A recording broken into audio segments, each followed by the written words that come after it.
Hey, what's up everybody? Just wanted to show you this project I've been working on lately. So this is the NES RetroPie cartridge.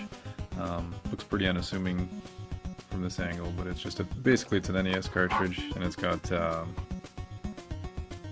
a emulation station built into it. So it looks normal from the front and back, but on the bottom you can see it's got there's an HDMI port, micro USB, and 3 USB ports on it. So this thing just connects to your TV and standard AC adapter, like that, micro USB, and it will actually emulate and play pretty much any classic console you can think of, up to about like the 16-bit era, with a couple 32-bit ones too, like the PlayStation 1. It'll emulate well. N64 does emulate, but not well, so it does most of the 16, like up to the 16-bit era pretty well, and some arcade games as well. So let's crack this open and have a look here. One-handed.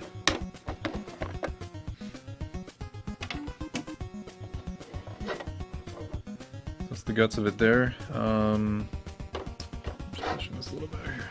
So on the top corner here, that's your Raspberry Pi Zero, and that's the basically the, if you want to call it a SoC or system on a chip. So it's basically like an it's not really an Android box. It's more of a it's got like an ARM CPU in it, just a single core 1 GHz processor, but you can basically load any kind of Linux-based OS on it, and it'll run any kind of software really. So like in our case here, we're running what's called RetroPie, so it's like a emulator for classic consoles, and you basically just download it from their website, slam it on an SD card here, micro SD, and then yeah, it loads up, and then you just transfer your ROMs over, all your games onto the SD card, and then good to go. So as far as building this, it's actually pretty simple. All you need is essentially 4 parts to do it, obviously including the Pi itself. So you're going to need with this piece here, which is a micro USB hub. So that'll give you your 3 ports on the bottom you can use for controllers or keyboards or whatever you might need. And then the rest of it is all basically just adapters. So because the Pi Zero doesn't have like a full-size HDMI or full-size USB, you need a few adapters to make that work. So this one here is just your mini HDMI to standard HDMI. You've got an extension for the charge, for the power input, which just comes out to there. And then the other one is just your connection to the USB hub, so that goes into this port here. Basically, yeah, because it's all micro USB, and it's actually exclusive to which one plugs into what port. So the one on the outside is your power, and then this one is for your devices, whatever you need. So you got to kind of pay attention to that. When I ordered my USB micro USB to standard USB, this gets confusing because all the adapters, they have to be a specific kind. So basically, if it's not like a straight connector like this, the one I got was like on a 90-degree angle, so that wouldn't work because of course the bend goes this way, so it's blocking this port in the process. So what I ended up doing is just splicing like a USB, the connectors together here, so there's no adapter for that part of it. It works fine. I mean, it's only 4 wires really, so it's not a big deal. Everything works perfectly. So talking about the cartridge a bit, so this is obviously just a used NES cartridge. It's a horrible game, so I didn't really care about butchering this one, but if you're going to use an NES cartridge, like when you have lying around, just do yourself a favor and just check the value of it. This is not a not a valuable game by any means. I think it's worth about $6 or something, but just be careful. Like, you don't want to be ripping apart like a NES World Championship cartridge or something like that. It's worth like $6,000, so just kind of be mindful. Other than that, yeah, like when you open this up, you're going to be cutting out a lot of parts on the inside, so just to kind of give you a reference. So that's what the cart looks like normally, with all the nubs and stuff still in there. So you're going to be cutting off a lot of this stuff. So this piece on the bottom here is going to go, and then all the little nubs on the inside, except for the 3 screw holes. So you got this one, and that one. So those guys, you just need to keep those to hold to put the screws back in, basically put everything back together. But everything else can go.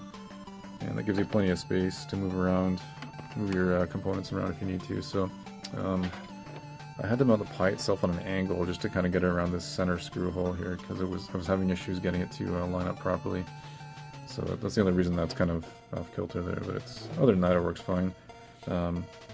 As far as how you mount them, I use hot glue myself, which is pretty standard. If you look up any tutorial on how to build these things, everybody uses hot glue, so it's good enough to get the job done.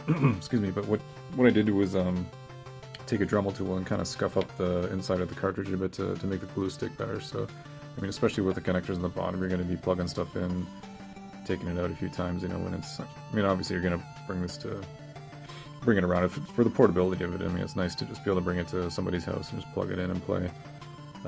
So the connectors are mounted, you know, nice and firmly, so they're not going to pop out or anything. So, what else? I'm not going to like go into big detail about how to build these. There's tons of tutorials online on how to do it, so it'd kind of be a waste of my time showing you step by step. So I will tell you some of the things I ran into. What do we got here? I made notes because I always forget what to talk about. So yeah, the adapters themselves, just kind of be careful what you order. So there's 4 total. I'll put them in the comments because it's kind of easy to confuse them. So these are micro SD connections, which is different from mini SD. So micro SD just has the very tiny, it's kind of hard to see here, that style connector. So that's micro SD. Sorry, not micro SD, micro USB. My bad. Mini USB is different than that. It's a little bit bigger, a little bit fatter. It's kind of the same connector you would find on like a PS3 controller. So that's not what you're looking for. You need micro USB for everything here. So just kind of bear that in mind. I already mentioned the adapter should be a straight connector like this, not 90-degree bend. So try to avoid those if you can, because you run into troubles. The power adapter you get for this, if you order the Raspberry Pi Zero from the CanaKit website, I'll link that in the description, but you have the option of buying it in a kit with a power adapter and an SD card, so you can do that if you want. But any micro USB charger will work, so like even a cell phone charger, for example, as long as it's 1 amp or better, it'll work fine with this, because it's a very low power device. It's not gonna take a lot of power to run, so as long as you got a 1 amp power supply, micro USB, then you'll be good to go.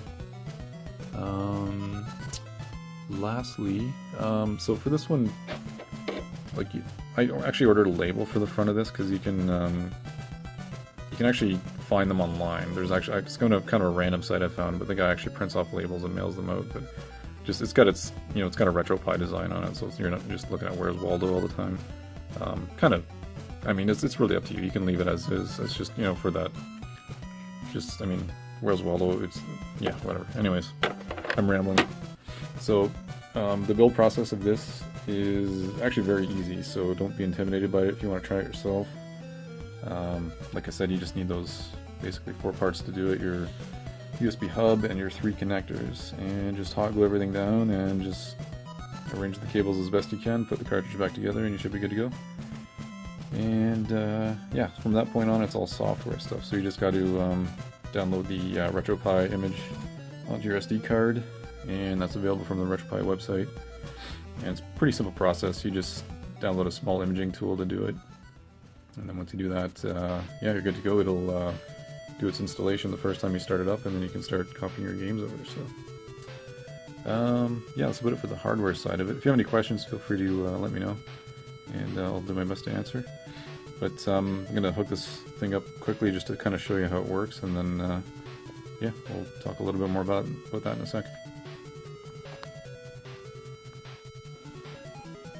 Alright, so here we are in the RetroPie emulation station, sorry I should say. So this is your basic interface, is what you're looking at when you start the system up. So all your consoles will be listed on this crossbar here. And then when you enter each individual one, it'll show your games. And while you're listing games there,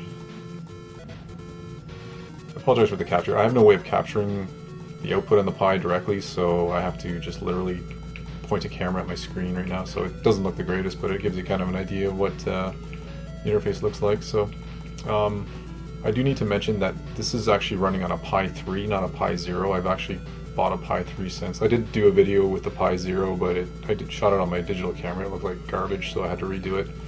So that being said, the Pi 3 will run consoles that the Pi Zero cannot.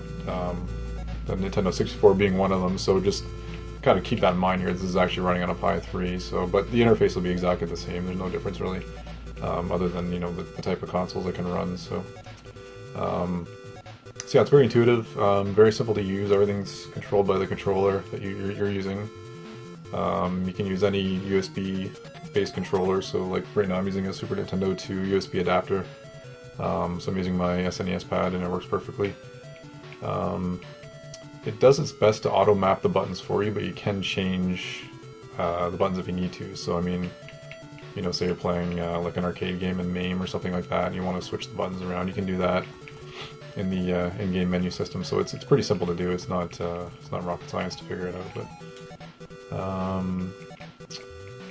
just wanted to show you. So you have this little RetroPie option here. So this brings you to the menu system where you can change all your options if you need to. You can actually download different themes for the interface and all that. So you got your file manager. You can delete any kind of files. If you want to delete some ROMs that you've added, you can delete them in the file manager.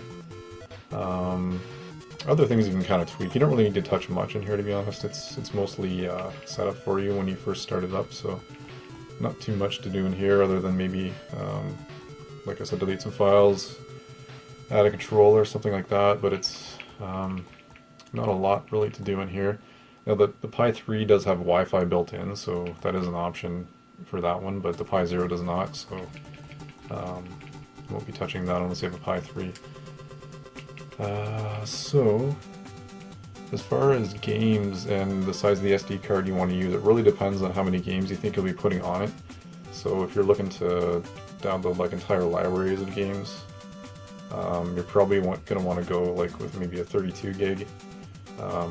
You can get away with something smaller, but I mean honestly, for the cost of SD cards nowadays, you might as well get a 32.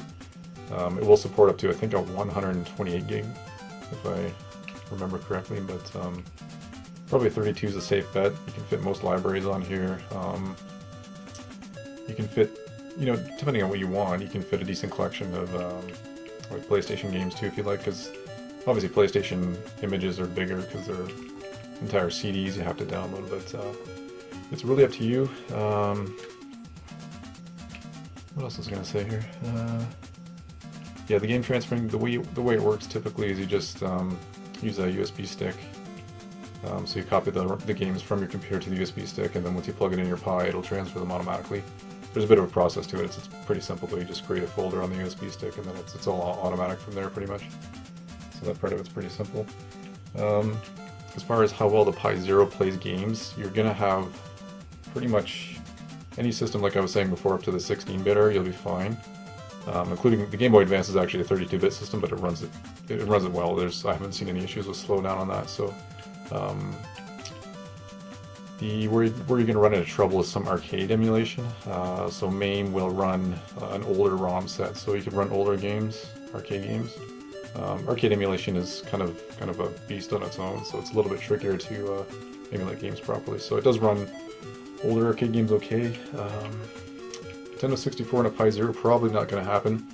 It may work and be very laggy, but I wouldn't count on that working. It does run okay on the Pi 3, but even then it's still kind of iffy. Neo Geo, probably not going to happen on a Pi Zero. You may be able to tweak it to get it to run okay, but there's probably going to be some lag in it. Nintendo's fine, TurboGrafx, no problem. PlayStation will run with a slight bit of lag, but it's nothing too serious, so it is playable for sure. Everything else should run fine. I mean, like, typically, like I was saying, anything up to 16-bit will be perfect for you, so I'll just go in and show you, just do a demonstration on how it works here. So yeah, once you come into this, this is going to list all your games. Another difference in the Pi 3, like I say, with the built-in Wi-Fi, you can do what's called a scrape, and it'll actually go online and try to find all the game information, so your box art there and description and all that stuff. So you can do that with the Pi 3 for sure. The Pi Zero, I'm not too sure how that would work, because you can't connect to the internet on the Pi Zero, so you could technically edit every game manually if you wanted to, but that would take a lot of time, so that's really up to you if you want to do that. But yeah, once you find your game, you just push a button, it'll run. And it's very quick. Even on the Pi Zero, it's very quick. It's not. There's no loading time really.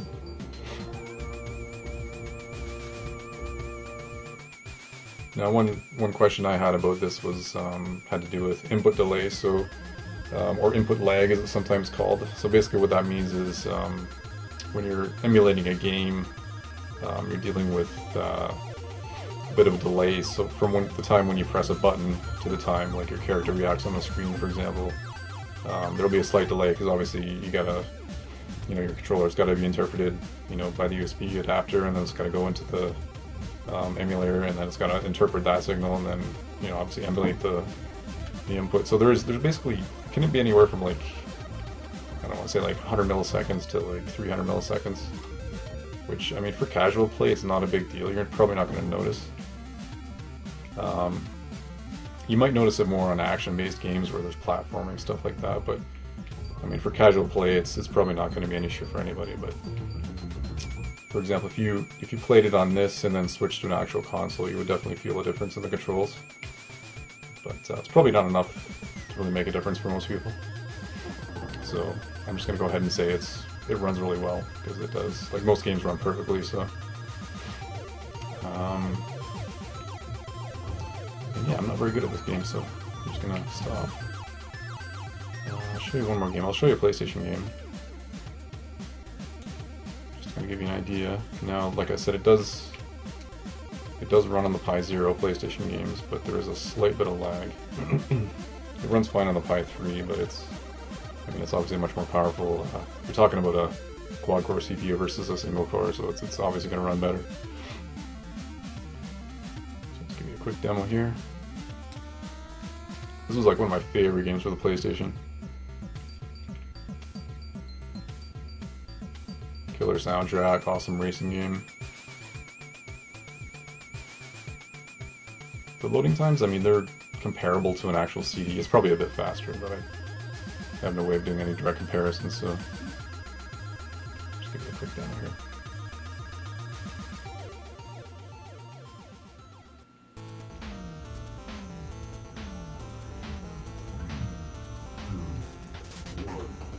Always got to go for the in-shift view.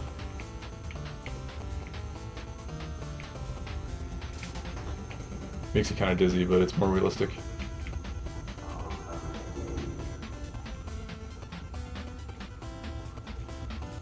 So I mean, it's running perfectly smoothly on the Pi 3. The Pi Zero, there, like I said, I mean, I'm repeating myself here, but there's a little bit of lag, but it's playable for sure. It's not like, it's not debilitating by any means. I could live with it even, and I'm pretty picky, so.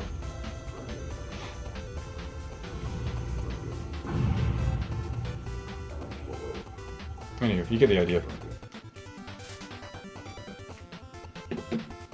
I think that about covers it. I mean, honestly, for like the cost-wise, I spent about $90 on my Pi Zero system. That's the cost of the Pi 3, or sorry, the Pi Zero. I bought mine in a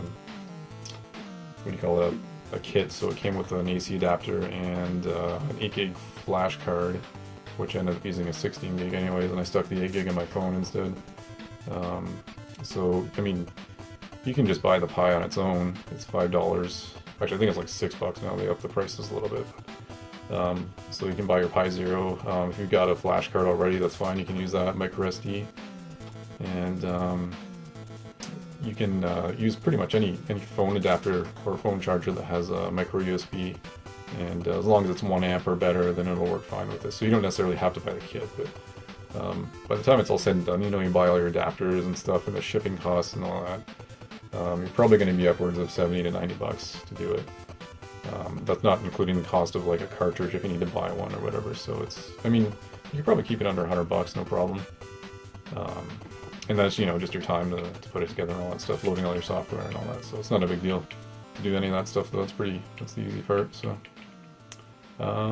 yeah, that's about it, I think, for this video. So if anybody has any questions, feel free to ask, and I will do my best to answer. And yeah, don't be intimidated by the project. It's very simple to do. If you feel like maybe you don't want to do it and you just want somebody to do it for you, give me a shout. I can probably make that happen for you. And yeah, Hope you enjoyed the video. Talk to you later.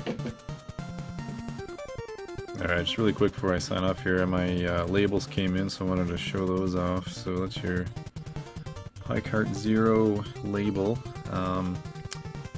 I ended up peeling the old label off, which is a pain in the butt. Like, trust me, it's like some kind of super adhesive they use to keep those on there. So be prepared to use some kind of residue remover like Goo Gone or whatever, and be scraping at it for a good 20 minutes to half an hour to get the old one off. But looks pretty solid. Fits nicely. Got a couple of bubbles in there. Hopefully they go away, because I'm a pro at applying new labels apparently. But yeah, that's what she looks like when it's all said and done. And like I said before, you don't have to do this part. I just did it because it's, I don't know, makes it look cooler in my opinion. But to each his own. And that's about that. Peace.